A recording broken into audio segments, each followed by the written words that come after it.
Hello, and welcome to actually not another episode. This is going to be something a little bit different than what I've been doing in the Adventures series. Today, we are going to be taking a look at the differences between the Bedrock and Java editions of Minecraft. And the reason I wanted to do this is because before I started my series, I spent most of my time playing in Bedrock. But when I started the series, I switched over to Java and noticed that there are some subtle differences between the two versions. So I thought it would be a great time to take a look at them and to see what those differences are. In order to do that, I've built two different arenas. So right here, we are in the Java arena, and I decided to make this using the crimson stem blocks in order to distinguish between them. So we have this space, and then as you can see, we've got the crimson planks up above, the crimson stems in the middle, and so you'll know that when you see the crimson, we are in the Java edition.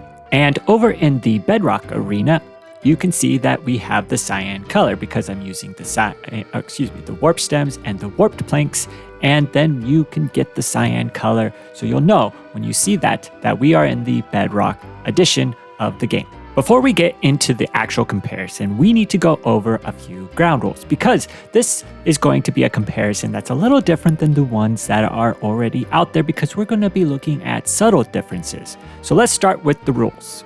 Rule number one, and the most important rule, is to remember that this is going to be about supporting the developers who put a lot of time and energy into this game.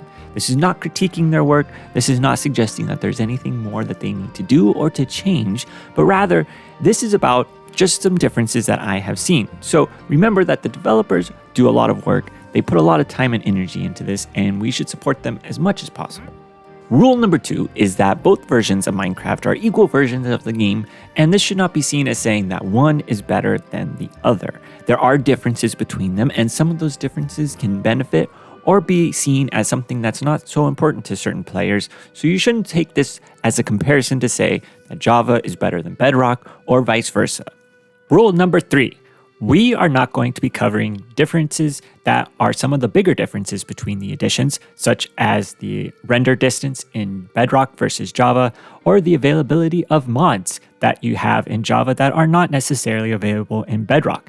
It would also include things like performances, as well as the availability of Bedrock on more platforms. So those are all covered in other videos. I'll link a few of them in the description down below, but just know for rule number three, we are not going to be covering those. With the rules out of the way, let's go ahead and jump into the comparisons.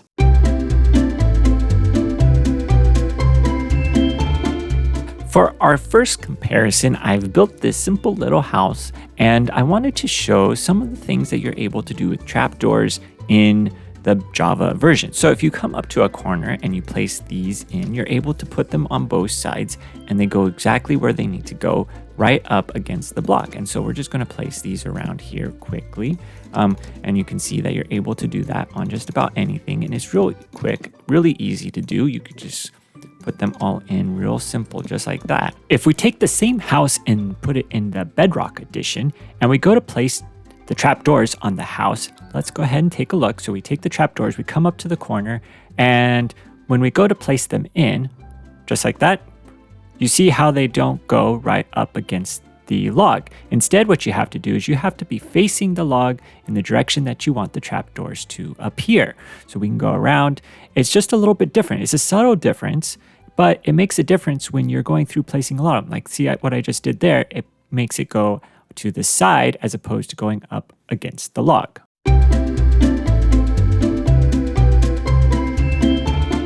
If you open up a Java world, you'll notice right away that the plants are going to be a lot more all over. So as you can see, we've got this open space where there's just grass everywhere, and it just grows and grows and grows. And as you can see, we've got the 2 high grass and the 1 high grass, and that just fills up the area and makes it seem more alive. Now, if you go into the same world and you look around in Bedrock, you'll notice that the vegetation is just not so much. There's not as much grass all over.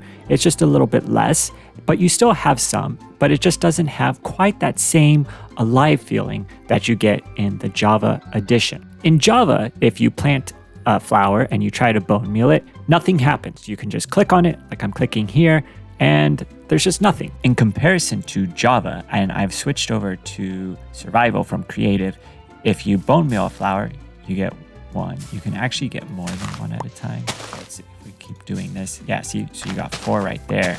And then if you just keep doing it, you can just get a bunch of the same flower, and it just comes in over and over and over. In Java, if you plant some sugarcane and you try to use bone meal on it, nothing happens. You can click on it like I'm doing here, and nothing grows. It just sits there right next to the water. Also, if you fill it in, it doesn't quite pop out the sugarcane. It stays even though there's no water. Over in Bedrock, if we go ahead and dig out a space and fill it in with water, place the sugarcane, and we start using the bone meal, you can see it just grows and grows and grows. And you just get a ton of sugarcane really easily all over the place. And then if we go over and fill in the water, immediately pops out.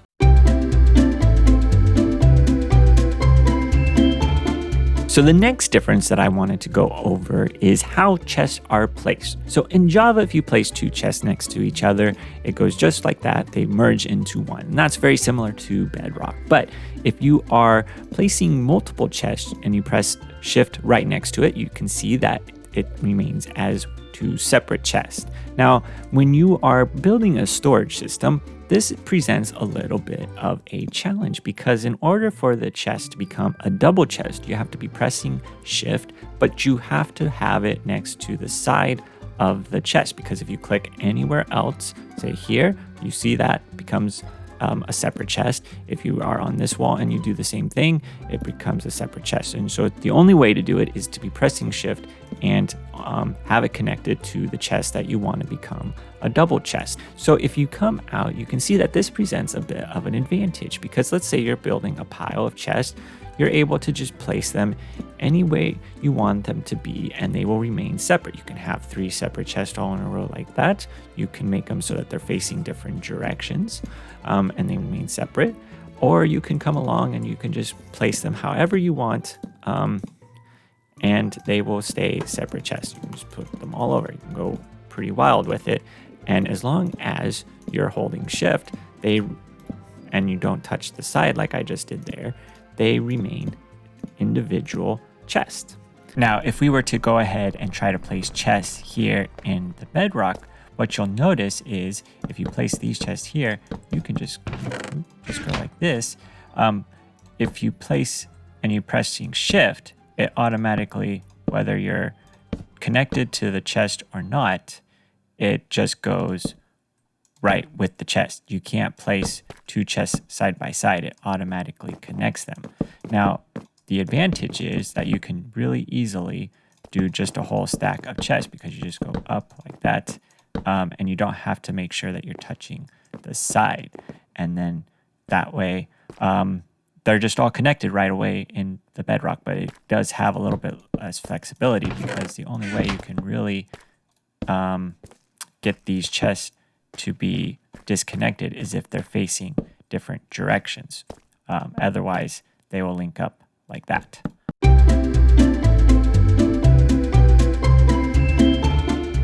So one of the things that you do in Minecraft is place blocks. I mean, that's what the building is all about. You're placing blocks all over. You can create all sorts of different structures. But when you are in creative mode and you have a 3 high block, you're able to place those same 3 high blocks without doing anything special. Now, let's say we were to switch this game mode over to survival. What happens with the placement of blocks? If you're going along, you can't place blocks down 3 high. You have to shift. And so it's a little bit slower because you have to crouch along the wall in order to be able to place the 3 blocks. But how does that compare to Bedrock?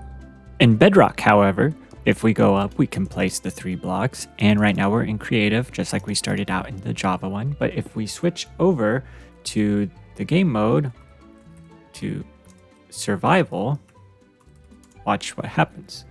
We can go along and place it without crouching. So that's just another difference that we have here, that you don't need to crouch in order to place 3 blocks at once in survival mode.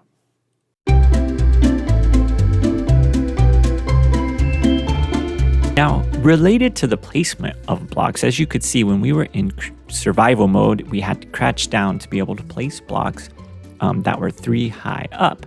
And I think that applies similarly to the way that you are able to crouch down underneath half slab blocks. Because if you were to do this regularly, just walk up to it, you can't go under that because obviously it's not 2 blocks high and it's only 1.5 blocks. But if you crouch, you're able to go under that pretty easily in the Java edition. So in Bedrock, if we were to take the same situation and we were to try to duck, you can't get under there. It's impossible. You're just looking at it. No way to get under. If it's 1.5 blocks, you cannot pass. It has to be the full 2 block height in order for you to get under. And ducking doesn't really change your height at all.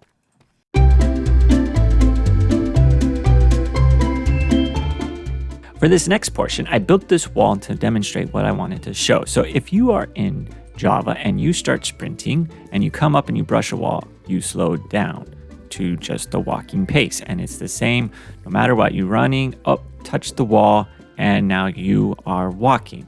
In Bedrock, if you do the same thing, you go up to the wall, doesn't slow you down at all. You can keep sprinting just as fast as you were, and you are no longer getting stuck or having to slow down.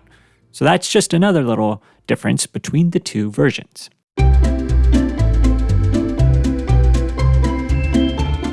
So for this next one, I wanted to be able to compare how or different ways in which you can light up a room in Java versus Bedrock. So what I've done here is I've added in these redstone lamps up above, and what happens when we turn off this light?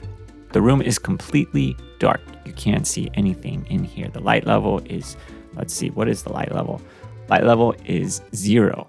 So if we turn the switch on, you've got this. The light level is, what we got? 10. All right. So then if we turn that off, 0. And that happens no matter what. So we are in the same room in Bedrock, except that we've got one minor difference. We have the 4 redstone lamps, and if we come over here and turn the light off, it's not dark at all. And there's no way that you can be able to tell where the source of the light is coming from. And where is it coming from? Well, I have stairs right here, and behind that we have these frog lamps. And the stairs allow the light to come in because they are considered transparent blocks here. So it's a nice, easy way to be able to light up your rooms without making it appear that to have any light sources visible.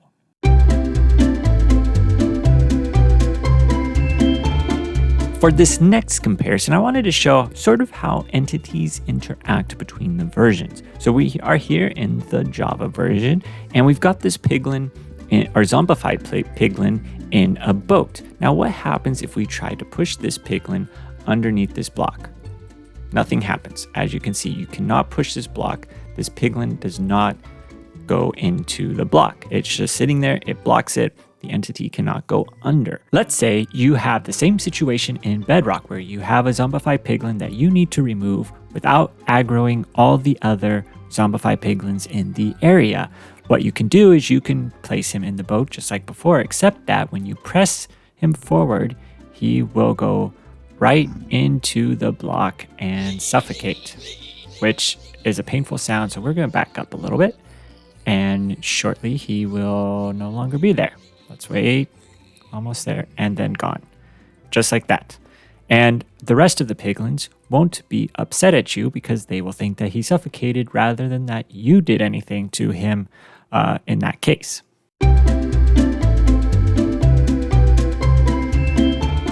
I have some Magma Cube spawn eggs, and we are going to see what happens when we place them down. So let's place a few of these down. You can see, you know, they are moving towards me. They're trying to get to me, but they're a little bit slow. So let's go ahead and see what happens when we take these big ones and we knock them down. And you can see that the Magma Cubes, oh, we got this one coming up behind. All right, when they go down to the smaller ones just sit there. They don't come blasting out trying to get you. So you are able to get these pretty easily. it doesn't take too much to be able to knock them out. Plus, with the way that the sword works in Java, you can take out quite a few, or you can hit quite a few if you come up to them. It's not just going to be stuck with one. Over in the Bedrock version, we have some more spawned in, and as you can see, you can only hit one at a time. And if we hit the bigger ones, when you kill the bigger ones and they drop down to the smaller ones, they just explode out. And that makes it way more challenging than what you have over in Java, where they just sit there. I mean, they are way more aggressive over here. You have to be super careful, especially because they just, I mean, look how far those ones went. They went way far away, and they just are really difficult to hit. And then you just can only hit one in Bedrock. You don't have the sweeping edge to be able to hit multiple ones. So it's just a lot more challenging.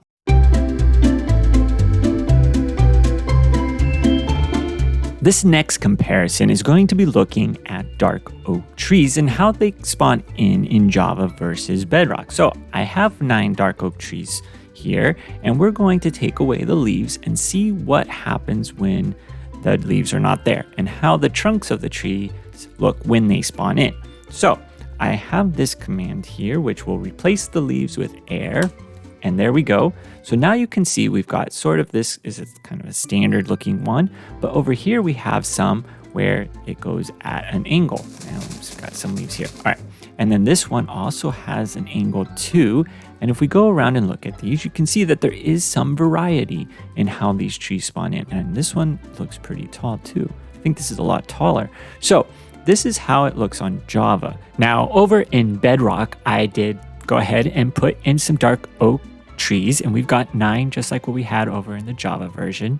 And we're going to replace the leaves by entering the same command. And this is another difference, which I didn't create a separate category for this difference, but if you enter in commands on Java, you can just copy and paste the command in. In Bedrock, you aren't able to copy and paste the commands. You have to manually type them in each time. So if we go ahead, and I need to put in fill at the beginning, so let me just slide over and do that real quick. And then go to the end, type in air 0, and then replace. And we need to replace the leaves 2, which are the dark oak leaves, and then press enter. And as you can see, once the leaves are all gone, the only difference between these trees really are the heights. You don't have any of the ones going off at an angle. And as you can see back there in the middle, you have some with vines, but otherwise they are all the same. It's just the height that distinguishes between the different dark oak trees in the Bedrock version. And there you have it. Those are some of the subtle differences between the Bedrock and Java versions of Minecraft. I hope that you found it informative. I had a lot of fun putting it together. Next week, we are going to be getting back to the adventure series and doing some more building, so you are not going to want to miss it. But until next week, thank you so much for joining me. It's been great having you here, and I look forward to seeing you next time. See you later.